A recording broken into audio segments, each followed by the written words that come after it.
जिनसे पहले मेरी बात व्यक्तिगत तौर पर नहीं हुई, जरूर एक प्रश्न उठ रहा होगा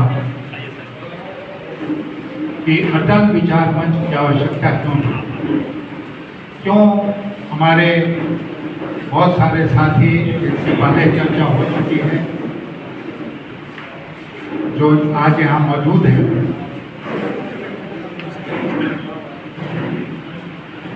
उनसे बातचीत करके हम सब लोगों ने महसूस किया कि आज एक अटल विचार मंच की आवश्यकता है। क्योंकि हमें ये कहते हुए बहुत अफसोस हो रहा है कि भारत रत्न अटल बिहारी वाजपेयी जी, जिनको इसी सरकार ने भारत रत्न दिलवा दिया, लेकिन आज की भारतीय जनता पार्टी अटल जी के सिद्धांतों से भटक गई और इसलिए आवश्यक है कि उसी में से कई प्रमुख साथी और अन्य लोग जो आज जुड़े हैं, वो अटल विचार मंच स्थापित करें, इसको आगे बढ़ाएं और अटल जी के जो विचार थे, जो उनके सिद्धांत थे, जो उनकी शैली थी, जो उनका आचरण था, उसके आधार पर अटल विचार मंच चले। आप सब लोगों को याद होगा कि मैं 3-4 बातों का ही जिक्र करूंगा, क्योंकि मैं उन सौभाग्यशाली लोगों में रहा हूं जिनको अटल जी के साथ बहुत नजदीक से सरकार में और सरकार के बाहर काम करने का मौका मिला। और अटल जी एक ऐसे व्यक्तित्व थे जो प्रधानमंत्री जब नहीं रहे, उसके बाद भी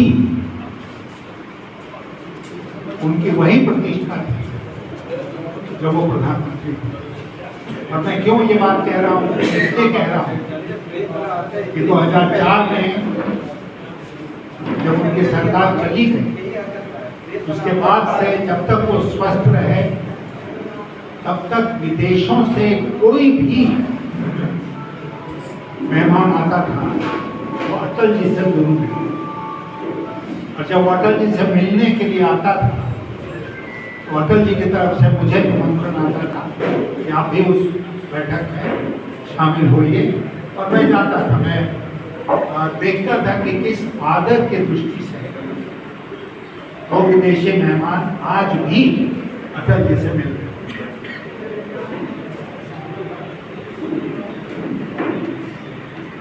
अटल जी का वो जिसका जिक्र उन्होंने खुद लोकसभा में किया, वो घटना आपको याद होगी जब वो विदेश मंत्री और विदेश मंत्रालय से वो जाते थे प्रधानमंत्री कार्यालय में, तो वहाँ का जो भूगोल है, विदेश मंत्रालय है साउथ ब्लॉक में, और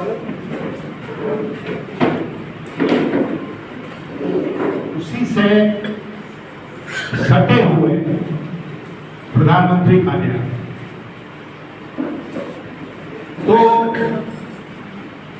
एक छोटा सा दरवाजा था, एक पतला सा पैसेज था, जिससे विदेश मंत्रालय के लोग, इंक्लूडिंग विदेश मंत्री, अगर प्रधानमंत्री से या प्रधानमंत्री कार्यालय में उनका कुछ काम होता था तो वो उसी पैसेज के थ्रू जाते थे। अटल जी भी जाते थे जब विदेश मंत्री थे, तो उन्होंने खुद लोकसभा के उस भाषण में कहा कि जब मैं उधर से गुजरता था तो मैं देखता था कि उस पैसेज में दीवार पर पंडित नेहरू जी की तस्वीर लगी हुई। जब 1977 में सरकार बदली और मोरारजी देसाई की सरकार आई, तो एक दिन इसमें वो विदेश मंत्री बने। तो उस एक दिन उन्होंने जाते आते में देखा कि वो नेहरू जी की तस्वीर गायब है। तो उन्होंने पूछा लोगों से भाई वो तस्वीर क्या हुई। तो दूसरे दिन उन्होंने देखा कि वो अचानक वो तस्वीर वही पुरानी जगह पर लगा दी। एक उदाहरण। दूसरा उदाहरण, अटल जी लोकसभा में बोल रहे थे कब, जबकि 1999 में विश्वास का प्रस्ताव लाने के लिए उस समय के राष्ट्रपति ने अटल जी को आदेश दिया कि आप विश्वास का प्रस्ताव लाइए और लोकसभा का विश्वास प्राप्त। उस भाषण को अगर आप देखेंगे, यूट्यूब में अभी भी चलता है, उसमें अटल जी ने कहा था सरकारें आएंगी, सरकारें जाएंगी, पार्टियां बनेंगी, पार्टियां बिखरेंगी, लेकिन ये देश रहना चाहिए, इस देश का लोकतंत्र सुरक्षित है।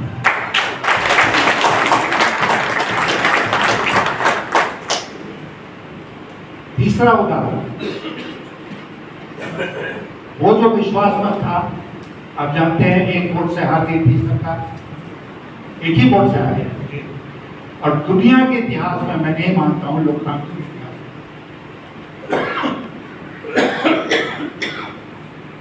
ऐसे कोई दूसरी घटना जब एक सरकार विश्वास मत सदन में एक वोट से, लेकिन हम लोग हार गए, सरकार चली गई। ये दूसरी बात है कि उसके बाद चुनाव हुए और दोबारा सरकार में हम लोग। उस समय अटल जी ने क्या कहा था,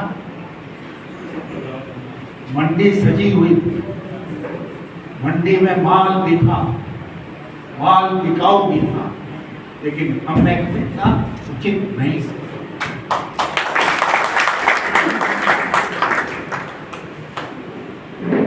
आज जो राजनैतिक नैतिकता है इस देश में, जिसमें मैं सरकारी पक्ष को और सरकार को भी शामिल करता हूं, ये जो उदाहरण अटल जी ने व्यक्त किए, उससे एक सिद्धि क्या कि सरकार का आचरण नहीं खाता है, एक भी सिद्धांत से मेल नहीं करता। अब ये दूसरी बात है, जिन संतों और महात्माओं के चलते लोग सत्ता में आते हैं, तो इतिहास गवाह है कि सबसे पहले उसी को कांग्रेस पार्टी ने महात्मा गांधी को बुला दिया, उनके बताए हुए रास्ते पर सरकारें नहीं चली। और आज हम लोग अटल बिहारी वाजपेयी को बुला, केवल एक भारत रत्न दे देने से अटल जी की इज्जत में कोई इजाफा नहीं होता है, क्योंकि रत्न तो वो लोगों के दिल में। तो इसलिए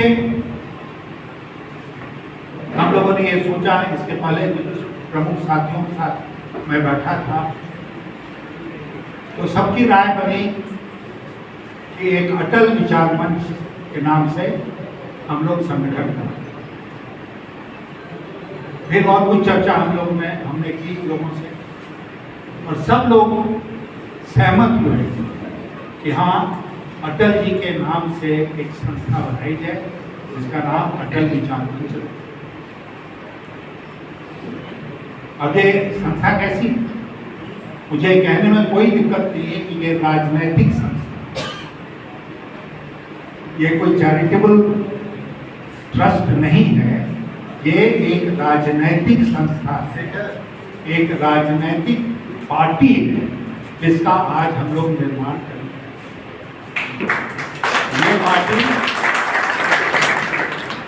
ये पार्टी चुनाव में अपने उम्मीदवार भी खड़े करेगी। अगर कहीं कोई ढंग का उम्मीदवार मिल गया और आग्रह करता है तो उम्मीदवारों को समर्थन भी देगी। लेकिन आज मैं घोषणा करना चाहता हूँ कि पूरे झारखंड में 82 सीटें जो हैं लोकसभा 85 विधानसभा की, हमारा प्रयास होगा कि हम उन सब सीटों पर अटल विचार मंच के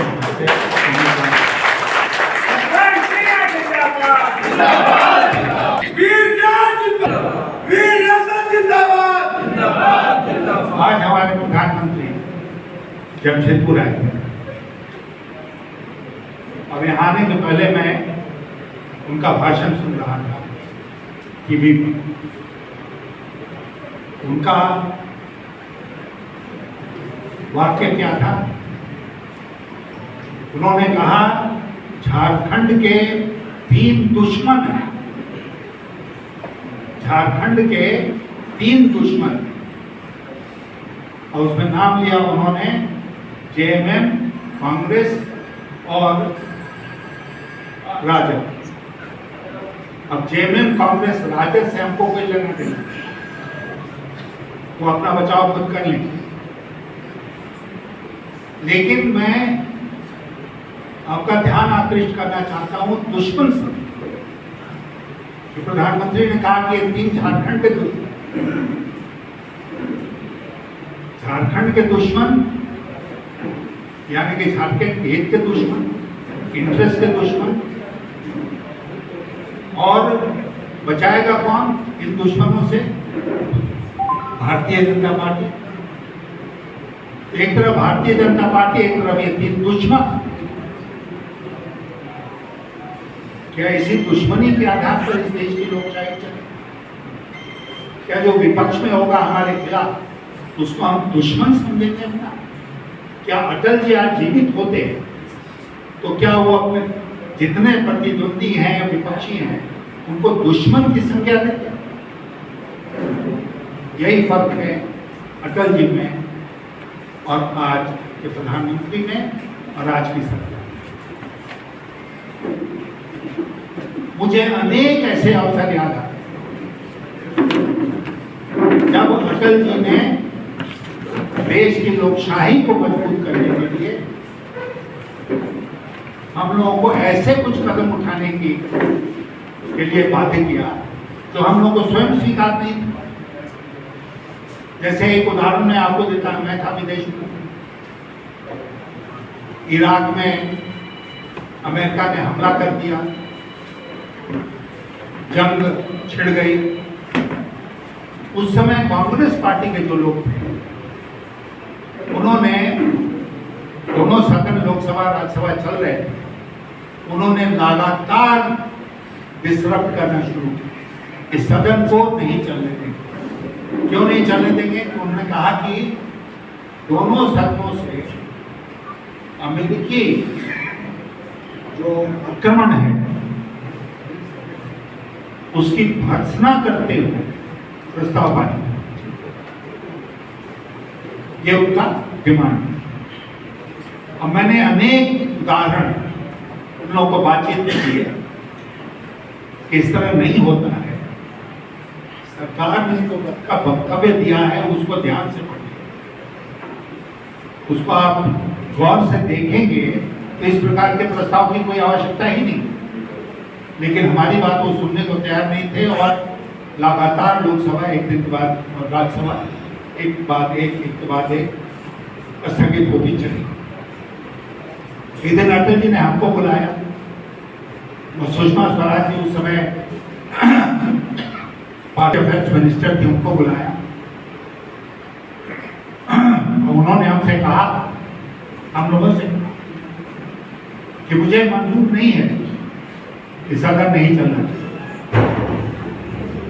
सदन चलना चाहिए और आप लोग इसके लिए कांग्रेस पार्टी के साथ बैठकर बातचीत करके रास्ता निकालिए। तो फिर बातचीत शुरू की हम लोगों ने कांग्रेस पार्टी के नेताओं के साथ। फिर एक प्रस्ताव तैयार हुआ, तो वो प्रस्ताव से पीछे हटने को तैयार नहीं थे।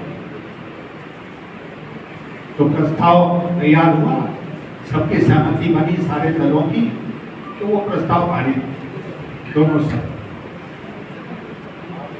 लेकिन अटल जी ने ये नहीं कहा कि हम ऐसा नहीं करेंगे, सरकार इसको स्वीकार नहीं करेगी और जिसको जो करना है करो। नहीं, विपक्ष की जो भूमिका थी पार्लियामेंट, उसके महत्व को वो जानते थे, क्योंकि अधिकांश जिनके जैसा उन्होंने खुद कहा कि वो तो विपक्ष में बैठकर ही उन्होंने दिखाया। और आज भी हमको ये मान कर स्वीकार करके चलना पड़ेगा कि अगर विपक्ष मजबूत नहीं है, इसका मतलब लोकतंत्र कमजोर है। और विपक्ष को अपना दुश्मन, देश का दुश्मन हम नहीं मान सकते, क्योंकि विपक्ष का भी उतना ही महत्वपूर्ण स्थान है संसदीय लोकतंत्र में जितना महत्वपूर्ण स्थान सरकार और सरकारी पक्ष में। आज उन सारे सिद्धांतों को फिर से पुनर्जीवित करने की आवश्यकता है। फिर से हम सबको संकल्प लेना पड़ेगा और सरकार के अचीवमेंट्स के बारे में आप सब लोग परिचित हैं, मैं ज्यादा कुछ नहीं कहना चाहता हूँ, लेकिन मुझे व्यक्तिगत रूप से खुशी होती है जब मैं देखता हूँ न केवल झारखंड में, न केवल हजारीबाग, बल्कि देश के दूसरे भागों में जब मैं जाता हूँ, पहाड़ों में जाता हूँ, तो देखता हूँ वहाँ एक बोर्ड लगा हुआ है, प्रधानमंत्री ग्राम सड़क, किसान क्रेडिट कार्ड आज भी चल रहा है। अनेक योजनाएं हम लोगों ने शुरू की जो आज भी इसलिए जीवित हैं, आज भी चल रही हैं, क्योंकि वो अच्छी योजना है। नेशनल हाईवे, ये जो बड़ी बड़ी सड़कें बनी और बन रही, इसको किसने शुरू किया? हम लोगों ने शुरू किया। तो 6 ही साल मात्र रहे अटल जी देश के प्रधानमंत्री, 10-20 साल नहीं रहे, लेकिन उन 6 वर्षों में उस सरकार ने जो काम किया हर क्षेत्र में, वो अविस्मरणीय है।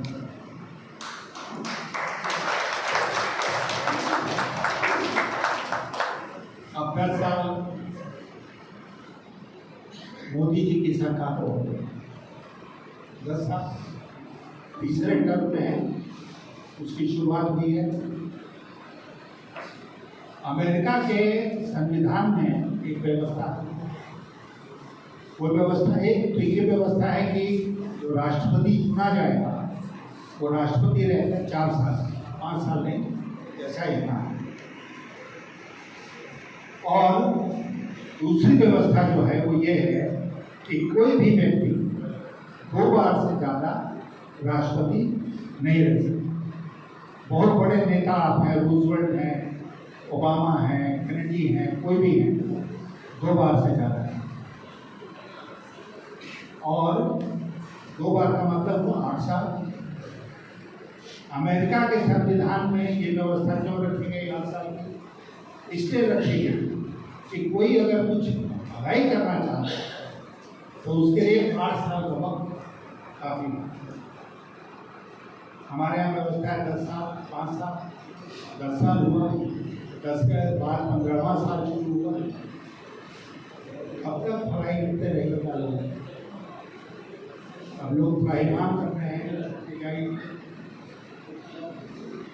और मैं एक बात और आपसे कह देना चाहता हूँ, उसके बाद समाप्त करूँ। इस सरकार को बहुमत नहीं मिली।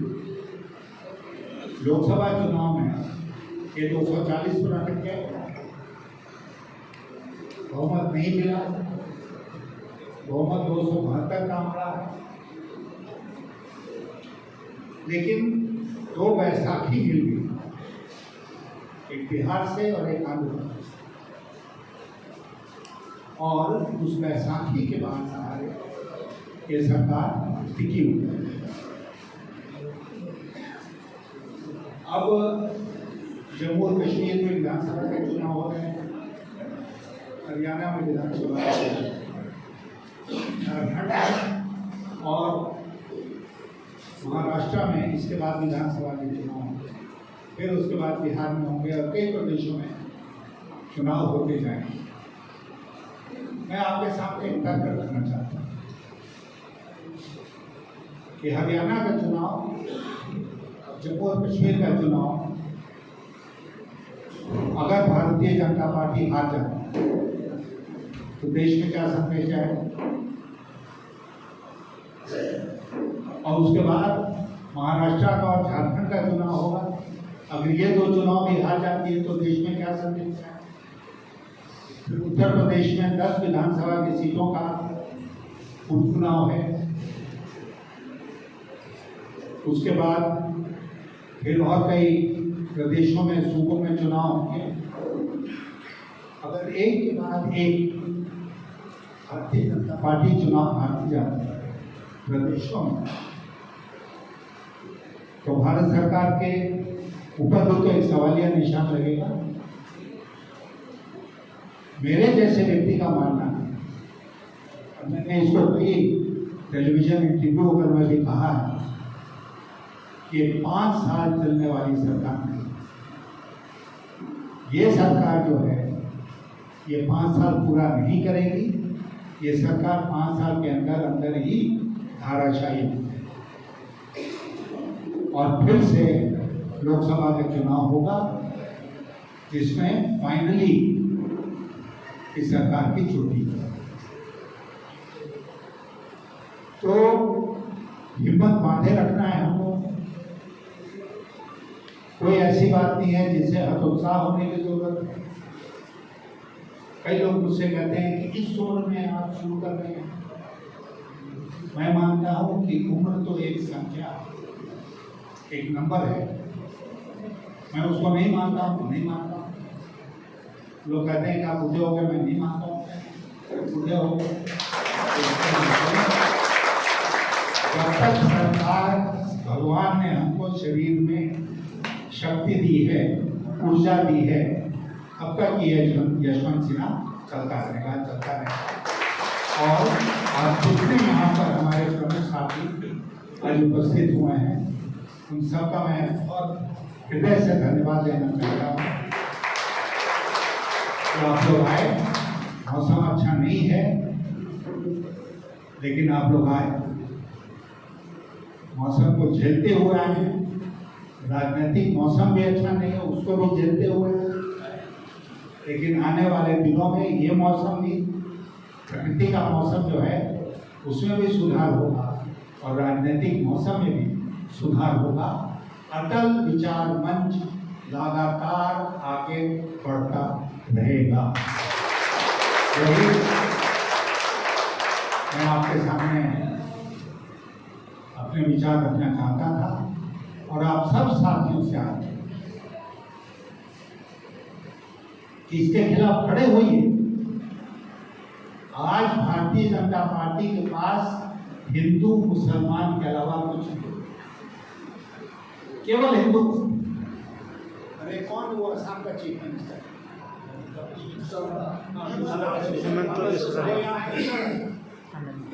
वो यहाँ घूम रहे हैं और मैं आपसे कहना चाहता हूँ कि उनका एक ही उद्देश्य है कि विधानसभा चुनाव के पहले